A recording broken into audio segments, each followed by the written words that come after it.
உரிய தகைமைகளை மாற்றி கடற்படையில் நிறைவேற்று அதிகாரியாக இணைந்து அரசாங்க நிதியை துஷ்பிரயோகம் செய்து பிரித்தானியாவின் அரச கடற்படை கல்லூரியில் பயிற்சி பெற்றதாக முன்னாள் ஜனாதிபதி மஹிந்த ராஜபக்சவின் மகன் யோஷித்த ராஜபக்சவிற்கு எதிராக குற்றச்சாட்டு சுமத்தப்பட்டுள்ளது.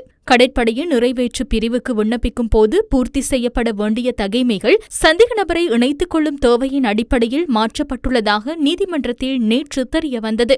அதேபோன்று சந்தேக நபரான யோஷித்த ராஜபக்ச கடற்படை அதிகாரியாக இணைத்துக் கொள்ளப்படுவதற்கு முன்னரே பிரித்தானியாவின் அரச கடற்படை கல்லூரியின் பயிற்சிக்காக வெளிநாடு செல்வதற்கு தேவையான மருத்துவ பரிசோதனைகளை எதிர்நோக்கியுள்ளார் என்பது நீதிமன்றத்தில் மேலும் தெரியவந்தது.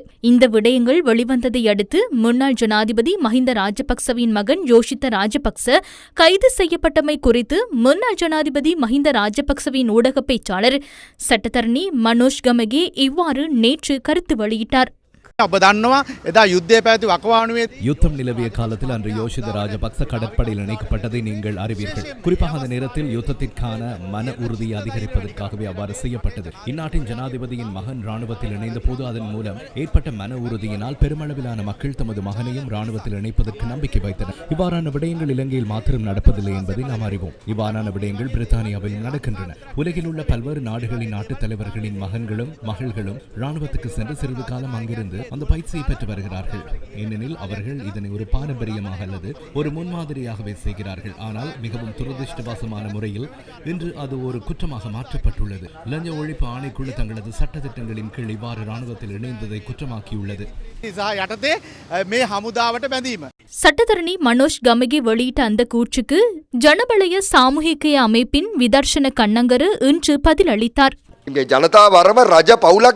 மக்கள் ஆணை ஒரு அரசு குடும்பத்தை போல கால்பந்து விளையாட்டு போல தங்களுக்கு தேவையானவாறு பயன்படுத்தியுள்ளனர். யோஷித ராஜபக்சவை இங்கிலாந்தின் ராயல் நேவி பாடநெறிக்கு உட்படுத்துவதற்கும் தந்திரங்களையே கையாண்டுள்ளனர் என்பதை நாம் கண்டோம். விசேடமாக யுத்த வீரர்களின் கீர்த்திக்கு அல்லது அவர்களின் பெருமைக்கு அவர்களின் தைரியத்தை அதிகரிப்பதற்காகவே இந்த விடயங்களை செய்ததாக கூற அவர்கள் முயற்சிக்கிறார்கள்.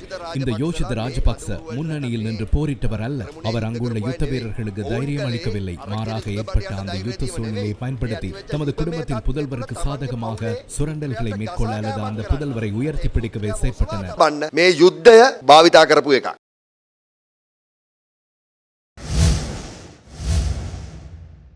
இதேவேளை அரசியல்வாதிகள் கலக்கமடைந்துள்ளதாக கடற்றொழில் அமைச்சர் ராமலிங்கம் சந்திரசேகர் இன்று காரைநகரில் தெரிவித்தார். நம்முடைய அரசியல்வாதிகள் கலக்கம் அடைந்திருக்கிறார்கள். இதற்கு முன்னர் இருந்த அமைச்சர்மார்கள் பிரதி அமைச்சர்மார்கள் எப்படியாப்பட்ட கோடீஸ்வரர்களாக இருக்கிறார், குபேரர்களாக இருக்கிறார். எப்படி வந்தது காசு? வேறு இதில் மக்களுடைய பணத்தை கொள்ளை அடிச்சு இன்றைக்கு அவர்கள்லாம் குபேரர்களாக மாறி. அதான் சொல்றது, அலிபாபா 40 திருடர்கள் சொல்றோம். நம்ம அந்த 40 திருடர்கள் ஒருத்தன் தான் நேற்று என கைது செய்யப்பட்டார் யோஷித்த ராஜபக்சா. இந்த ஒன்றுமே வேலை செய்யாத யோஷித்த ராஜபக்சாவுக்கு எங்கிருந்து காசு வந்துச்சு? ராஜபக்சாக்கள் கொள்ளைக்காரர்கள், விவாதம் இல்லை. நாங்க அரசியல் ரீதியாக யாரையும் பழி வாங்க போறதுன்னா இல்லை. சட்டம் கையில் ஒப்படைச்சிருக்கோம். அதன் பொழுது நிச்சயமாக சட்ட ரீதியான நடவடிக்கைகள் மீண்டும் மீண்டும் எடுக்கப்பட்டு வரும். அதனால் மறந்துடாங்க. இப்ப வரிசையில போக போறானுங்க எல்லாரும். அவர்கள்லாம் இன்றைக்கு வெறி கொண்டு அலைகிறானுங்க. மறந்துடாங்க.